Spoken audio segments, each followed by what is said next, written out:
कभी कभी सबसे बड़ा शत्रु बाहर नहीं होता, वो हमारे अपने घर में बैठा होता है। कभी रिश्ता बनकर, कभी दोस्त बनकर, कभी सलाहकार बनकर। वो हमें अंदर से तोड़ता है और हमें पता भी नहीं चलता।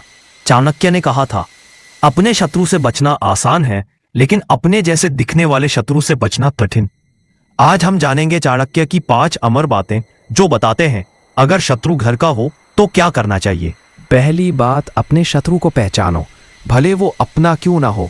चाणक्य कहते हैं, जिसके शब्द मीठे हों लेकिन काम कटु हों, वो व्यक्ति सर्प से भी अधिक खतरनाक है।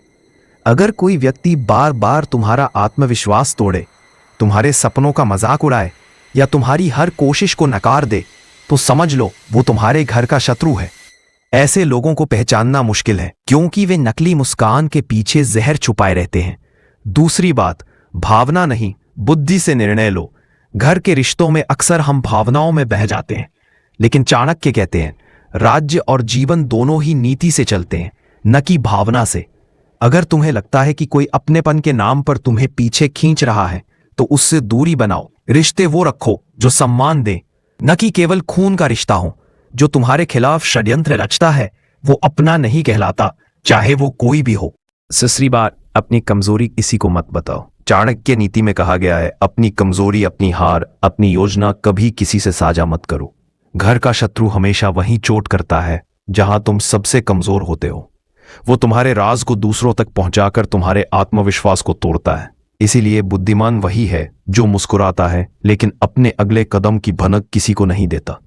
चौथी बात, अपने कार्यों से जवाब दो, शब्दों से नहीं। चाणक्य कहते हैं, मौन सबसे बड़ा अस्त्र है। घर के शत्रु को जवाब बहस से नहीं, अपनी सफलता से दो। जब वो देखेगा कि उसकी साजिशों के बावजूद तुम आगे बढ़ रहे हो, तो उसका जहर खुद उसके अंदर जलने लगेगा। सफलता से बड़ा बदला कोई नहीं होता, वो तुम्हारा सबसे बड़ा प्रतिशोध है। 5वीं बात, समय आने दो, शत्रु खुद नष्ट होगा। चाणक्य कहते हैं, सत्य और नीति की शक्ति को समय के हवाले छोड़ दो। समय सबको उसकी औकात दिखाता है। कभी कभी हम जल्दबाजी में कुछ बड़ा कदम उठा लेते हैं, लेकिन बुद्धिमान वही है जो धैर्य रखता है। घर का शत्रु अगर सचमुच छल कर रहा है तो समय उसकी पोल खोल देगा। बस तुम अपनी राह पर, अपने कर्म पर टिके रहो। सत्य की रक्षा करने वाले को अंत में जीत जरूर मिलती है। अजय, म्यूजिक थोड़ा तेज होता है तो याद रखो, हर मुस्कुराता चेहरा तुम्हारा साथी नहीं होता, हर अपना सच्चा नहीं होता। कभी कभी हमें चाणक्य बनना पड़ता है, कठोर, समझदार और नीति वाला, क्योंकि जीवन में अच्छे बनने से पहले समझदार बनना जरूरी है। म्यूजिक धीरे बंद होता है। अब समाप्ति पंक्तियां, कॉल टू एक्शन। अगर तुमने आज कुछ नया सीखा तो वीडियो को लाइक करो, शेयर करो, कमेंट करो और सब्सक्राइब करो इस चैनल को, जहां हर बात चाणक्य की दृष्टि से समझाई जाती है।